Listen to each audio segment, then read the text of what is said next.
Hello दोस्तों, आप सभी का स्वागत है हमारे YouTube चैनल फैंटास्टिक मैथमेटिक्स में। तो चलिए आज हम क्लास 10th मैथमेटिक्स का चैप्टर 4 क्वाड्रेटिक इक्वेशन की एक्सरसाइज 4.1 का क्वेश्चन नंबर 2 का लास्ट वाला पार्ट मतलब पार्ट 4 करेंगे। तो क्वेश्चन नंबर 2 में क्या है पहले तो वो देख लेते हैं। तो क्वेश्चन नंबर 2 में क्या है कि represent the following situations in the form of quadratic equation. और इसका जो 4th वाला पार्ट है उसमें क्या है, अ train travel a distance of 480 km at a uniform speed. If the speed had been 8 km per hour less, then it would have taken 3 hours more to cover the same distance. ठीक है, we need to find the speed of the train. तो यहां पर क्या कहा है कि एक ट्रेन है जो यूनिफॉर्म स्पीड पे चल रही है। ठीक है, कितना डिस्टेंस कवर कर रही है, 480 किलोमीटर। ठीक है, इतना समझ आया। फिर इन्होंने कहा कि जो वो यूनिफॉर्म स्पीड है, ठीक है, उससे अगर ट्रेन चलती है 8 किलोमीटर पर आवर कम स्पीड पे, लेस कर दी ना, तो सेम डिस्टेंस को वो कवर करने का 3 घंटे ज्यादा लेती है। इतना समझ आया। तो यहां पर बच्चों को सबसे ज्यादा कंफ्यूजन ये होती है कि आपको इक्वेशन में किसके रिस्पेक्ट में बात करनी है, कि स्पीड के रिस्पेक्ट में बात करनी है या फिर टाइम के रिस्पेक्ट में बात करनी है।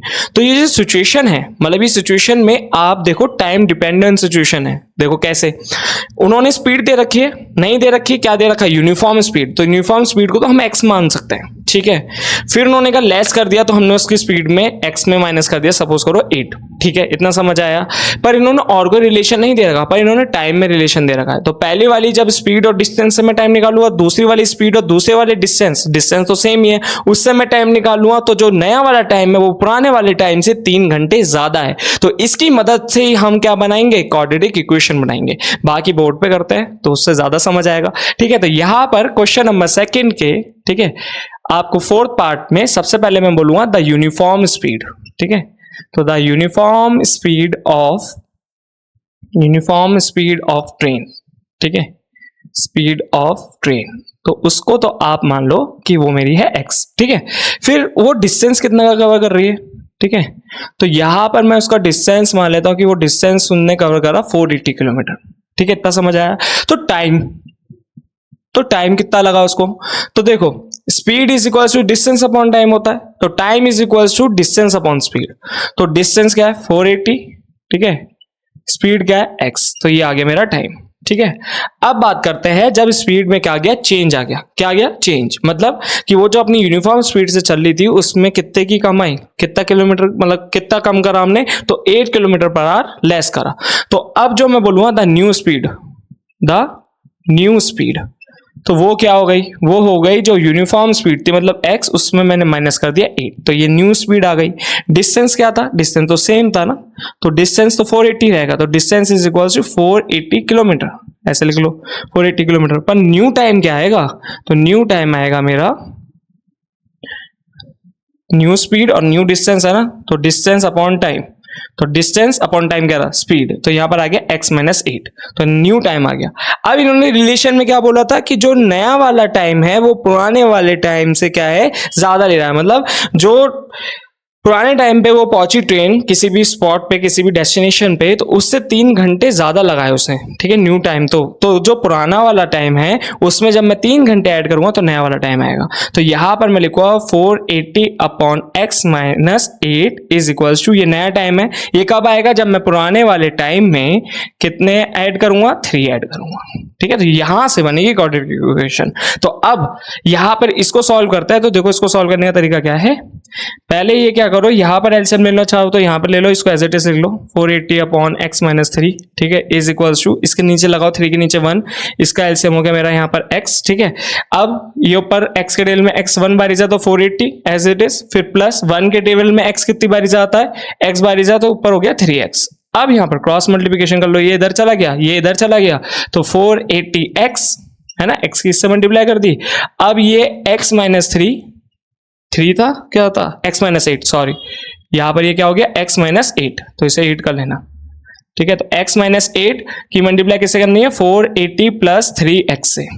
ठीक है, अब यहां पर ये हो जाएगा 480x is equals to, x की मल्टीप्लाई से करो तो 480x, ठीक है, x की मल्टीप्लाई 3 से तो 3x स्क्वायर। अब इसकी इससे मल्टीप्लाई करो तो 480 इंटू 8, तो 8 0 से 0, 8 8 जा 64, ठीक है। फिर 8 4 जा कितना होता है, 8 4 जा होता है हमारा 32, 32 प्लस 6 38। तो आंसर में क्या आएगा यहाँ पर, प्लस माइनस माइनस, तो यहाँ पर आएगा माइनस का 3840। ठीक है। अब प्लस माइनस माइनस 3 8 जा 24। ठीक है, तो 3 8 जा 24 आ गया मेरा। अब देखो क्या करना है, ये देखो ये सेम सेम है ना, तो ये काट दो इसको, ये कट गए, तो इक्वेशन क्या बची, 0 is equals to 3x square minus 24x। ठीक है, फिर माइनस का 3840। क्या इसमें से 3 कॉमन आ रहा है, तो लास्ट वाले नंबर को देखो, इन दोनों में तो 3 आ रहा है, लास्ट वाले में देखो 3 1 जा 3, 3 2 जा 6, इधर गया 3 8 जा 24, तो जा रहा है, तो निकाल लो 3 कॉमन। तो 0 इज इक्वल्स टू 3 आया यहाँ पर, ये क्या हो गया x स्क्वायर। ठीक है, फिर माइनस 3 8 जा, तो ये हो जाएगा माइनस 8x, फिर माइनस 3 1 जा 3, फिर उधर गया 3 2 जा 6, तो 8 में से 6 गए, 2 बचा, 2 गया 4 के पास, तो 24 हो गया, 3 8 जा 24, तो ये हो गया पूरा कॉमन निकाल लिया हमने बाहर।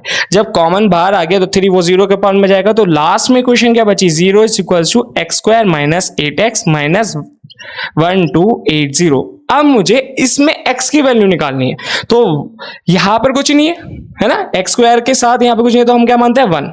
अब 1 की मल्टीप्लाई करो 1280 से, तो यहां पर हमारा 1280 आएगा, इसके करने हैं फैक्टर, तो 1280 के फैक्टर करो, 2 से जा रहा है तो 2 6 जा 2 4 जा, फिर यहाँ पर 0 एज इट इज आ जाएगी, फिर 2 3 जा, फिर यहाँ पर कितना हो जाएगा 2 2 जा, फिर 0 एज इट इज, फिर 2 1 जा 2 6 जा, फिर 0 एज इट इज, फिर 2 8 जा, फिर 0, फिर 2 4 जा, फिर 0 एज इट इज, फिर 2 20 जा, फिर 2 10 जा, फिर 2 5 जा, और लास्ट में 5 1 जा। ठीक है, अब मुझे लाना है 8, क्या लाना है 8, तो देखो कैसा आएगा ये, तो यहां पर हमारा इसको करता है, देखो 2 2 जा 4, ठीक है, फिर यहाँ पर 4 2 जा 8, 8 2 जा 16, 16 2 जा, 16 2 जा कितना होता है हमारा, 16 2 जा होता है हमारा 32, 32 2 जा क्या होता है 64, 64 2 जा कितना होता है हमारा, इसमें हमें लाना है 8 बीच में, तो देखते हैं इसमें 8 कैसा आएगा।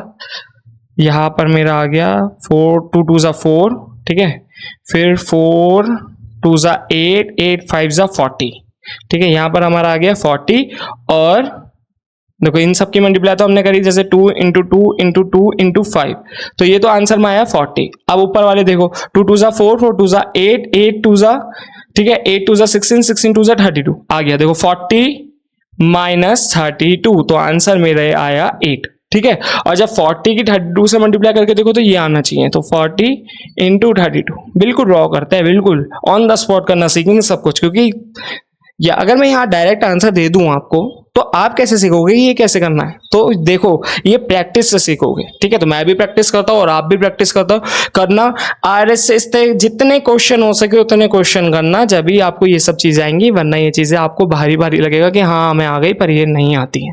देखो आपसे सच्चाई की बात बोलते हैं, झूठ हम बोलेंगे नहीं। ठीक है, तो यहाँ पर क्या होगा 2 0 से 0, 2 4 जा 8, फिर 3 0 से 0, 3 8 जा 24, ठीक है, फिर 3 4 जा 12, सॉरी यहाँ पर क्या आएगा 3 2 4 जा 12, तो देखो यहाँ पर क्या आएगा 0, ये आ गया 8, ये 2, ये 1, ठीक है, तो यही आ रहा है। तो यहाँ पर मैंने लिखा 0 is equal to x square minus 8 की जगह पर मैं क्या लिख सकता हूँ 40 माइनस 32, फिर देखो 8 की जगह पे लिखना है माइनस एज इट इज, फिर x एज इट इज, फिर माइनस 1280। अब उसके बाद क्या होगा, माइनस आगे से हमला करेगा, x पीछे से करेगा, तो 0 is equal to x square minus 40x, फिर माइनस माइनस प्लस 32x, फिर माइनस 1280। बच्चे कुछ सोच रहे होंगे कि अभी तक तो इक्वल टू पीछे चलता था, ये आगे कैसे आ गया। आप ऐसे भी लिख सकते हो, ठीक है, अगर आपको लिखना है तो आप ऐसे भी लिख सकते हो। ठीक है, चलो ऐसे लिख लेते हैं, आप खुश लो।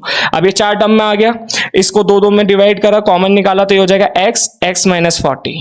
ठीक है, इन दोनों में से मैंने निकाला क्या, प्लस का 32, तो ये कितना हो जाएगा x माइनस 40। ठीक है, इतना समझ आया, इज इक्वल टू 0। अब इन दोनों में से x माइनस 40 बाहर निकालो, ठीक है, तो ये कितना हो जाएगा x plus 32 is equal to 0, ये हो जाएगा x इज इक्वल टू 40, और ये हो जाएगा x is equal to minus 32।